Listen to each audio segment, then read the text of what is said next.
ini bagi minta tolong salah satu kelas untuk memimpin doa. Silakan. Siap, doa mulai.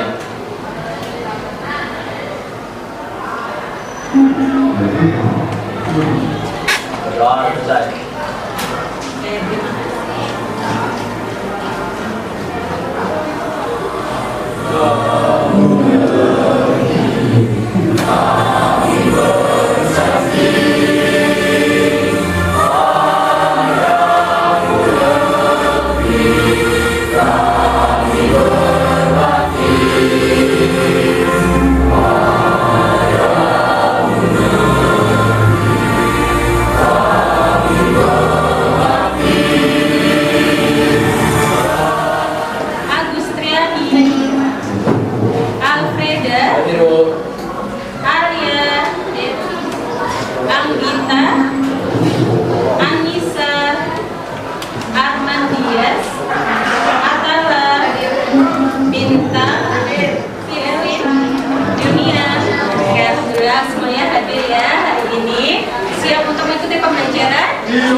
Masih ingat pertemuan sebelumnya kita belajar tentang apa? Iya, pengertian inflasi. Apa itu inflasi? Iya, suatu kondisi di mana harga-harga itu naik secara terus-menerus dalam kurun waktu tertentu. Iya, itu inflasi. Kemudian kemarin kita juga belajar tentang penyebab inflasi ya, dan jenis-jenis inflasi. Untuk hari ini kita akan belajar melanjutkan yang kemarin ya. Di sini ada quote of the day.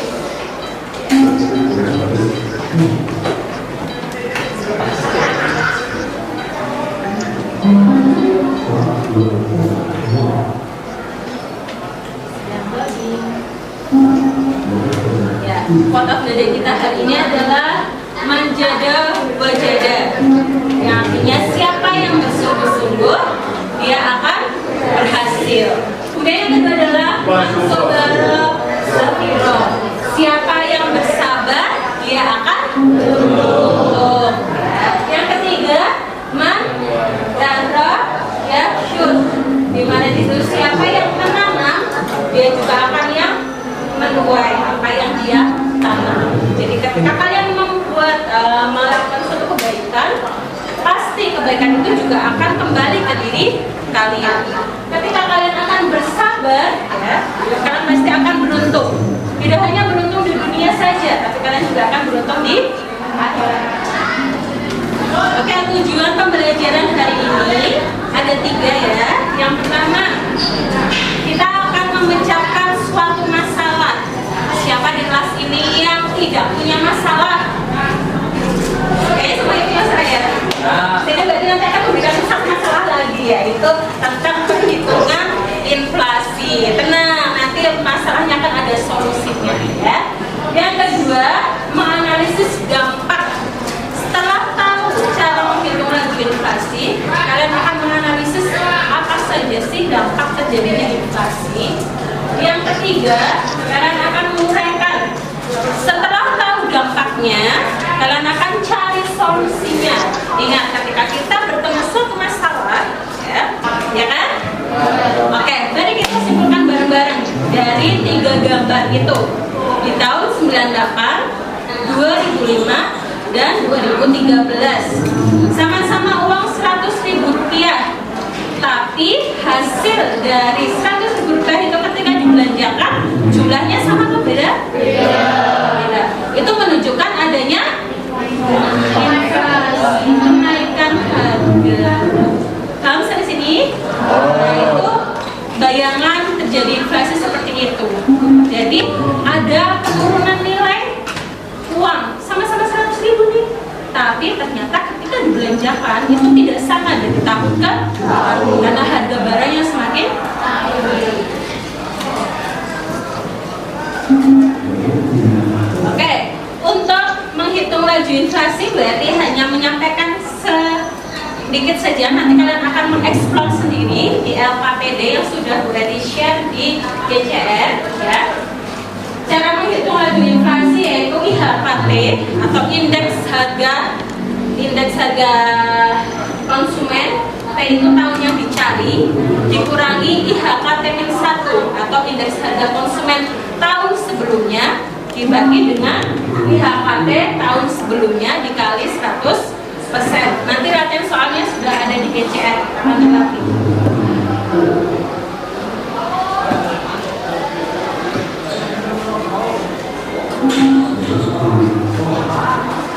Oke, untuk langkah selanjutnya berarti akan membagi kelompok dulu.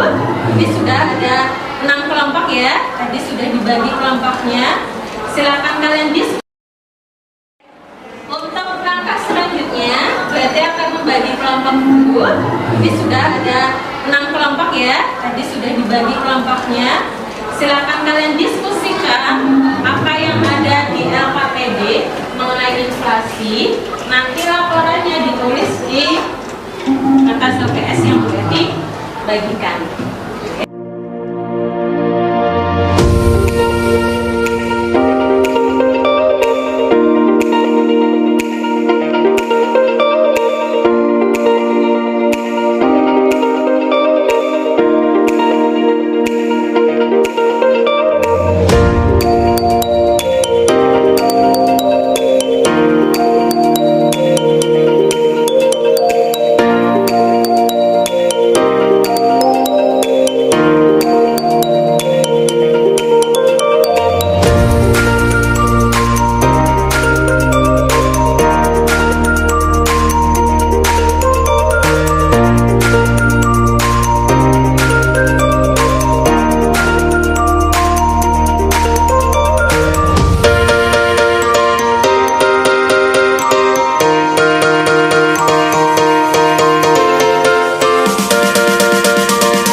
Dari kepada kita tersebut pada tahun 1998 dengan uang 100.000 bisa membeli barang memenuhi troli.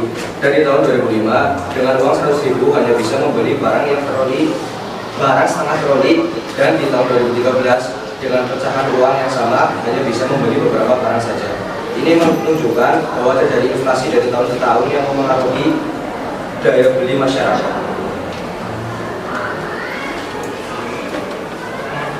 Jelaskan dampak inflasi terhadap perekonomian.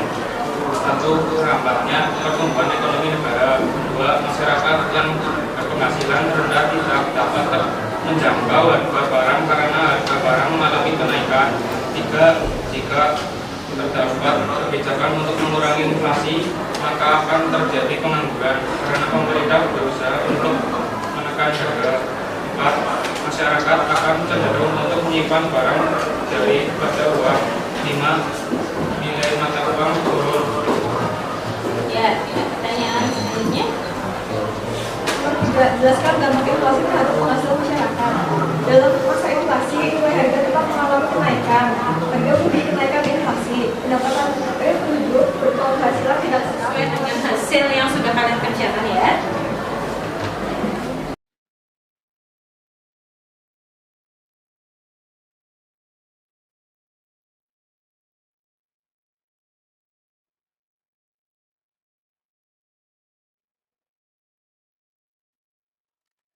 bagi tahun 2021. Kalau yang IHK T1 berarti tahun 2020.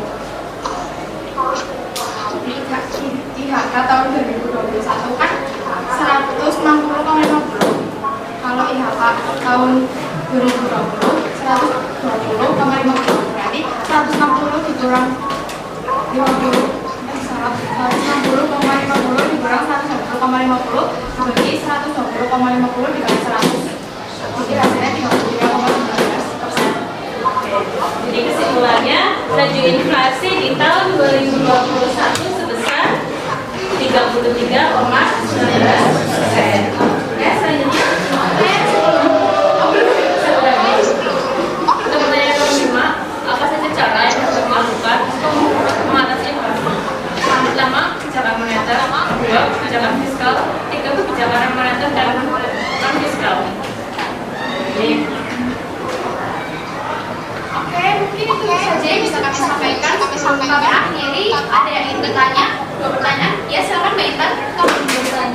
siapa yang diuntungkan dan siapa yang dirugikan saat terjadinya inflasi. Terima kasih. Terima kasih Mbak Ina. Pertanyaannya akan kami diskusikan terlebih dahulu. Ya, satu lagi. Ya, silakan Mbak. Inflasi tertinggi yang pernah ada di Indonesia. Baik, terima kasih atas pertanyaannya akan kami diskusikan terlebih dahulu. Ada dua. Izin menjawab pertanyaan dari Mbak Alia. Jadi, kapan inflasi terparah yang pernah terjadi di Indonesia? Jadi, yang kami dapatkan, yang pertama yaitu setiap tahun kondisi moneter itu semakin parah. Tingkat inflasi semakin meroket. Maka dari itu terjadilah hiperinflasi yang ditandai dengan inflasi yang sangat tinggi pada tahun 1991. Bisa di sekitaran 1% atau puncaknya itu terjadi pada tahun 1965, di mana tingkat inflasi saat itu menembus angka lebih dari 562%. Jadi Mbak yang akan sampaikan, apakah bisa terjawab? Terima kasih atas perhatiannya. Mohon maaf jika masih ada kekurangannya dan Tepuk tangan untuk PPH atau pencocokan hasilan, PPN pajak pertambahan nilai, PBB pajak bumi dan bangunan, atau pajak yang lainnya itu pasti akan mengalami kenaikan untuk mengatasi inflasi. Kemudian ada kebijakan non moneter dan non fiskal. Apa saja itu? Ya, meningkatkan produksi dan meningkatkan jumlah barang di pasar. Harapannya biar masyarakat itu bisa berbelanja, gitu ya, bisa menstabilkan perekonomian kembali, tidak terjadi pengurangan jumlah tenaga kerja. Yang kedua, kebijakan upah dengan menaikkan upah real yang sudah memperhitungkan inflasi. Dan yang terakhir, pengendalian dan pengawasan harga. Misal, pemerintah menetapkan kebijakan harga maksimum atau HET, harga eceran tertinggi, atau ada operasi pasar terbuka, atau ada semacam sosialisasi dari pemerintah untuk berhemat, kemudian untuk tidak terlalu tadi seperti pemerintah yang mengalami pemborosan gitu. Itu tujuannya agar menekan laju inflasi. Oke, sampai sini ada yang ingin ditanyakan? Belum. Kalau belum, sebelum mengakhiri pembelajaran hari ini, silakan kalian mengerjakan evaluasi. Ya, sudah berarti share di grup. Ada 5 soal yang mewakili pembelajaran kita hari ini. Silakan dikerjakan sebaik mungkin. 5 menit cukup ya? 5 soal. Ya. Silakan. Untuk pertemuan selanjutnya nanti kita akan belajar mengenai kebijakan fiskal dan kebijakan moneter. Kita akan perdalam lagi satu persatu dari poin itu. Kemudian untuk tugas hari ini nanti kalian mencari di internet ya tentang kebijakan fiskal dan kebijakan moneter. Apa perbedaan dari kebijakan itu? Kebijakan yang dilakukan oleh pemerintah. Silakan kalian cari apa perbedaan dari dua kebijakan tersebut. Nanti akan kita bahas di pertemuan berikutnya. Tidak ada yang mau bertanya? Siap, cukup? Oke, terima kasih untuk pertemuan hari ini. Maaf apabila ada salah kata.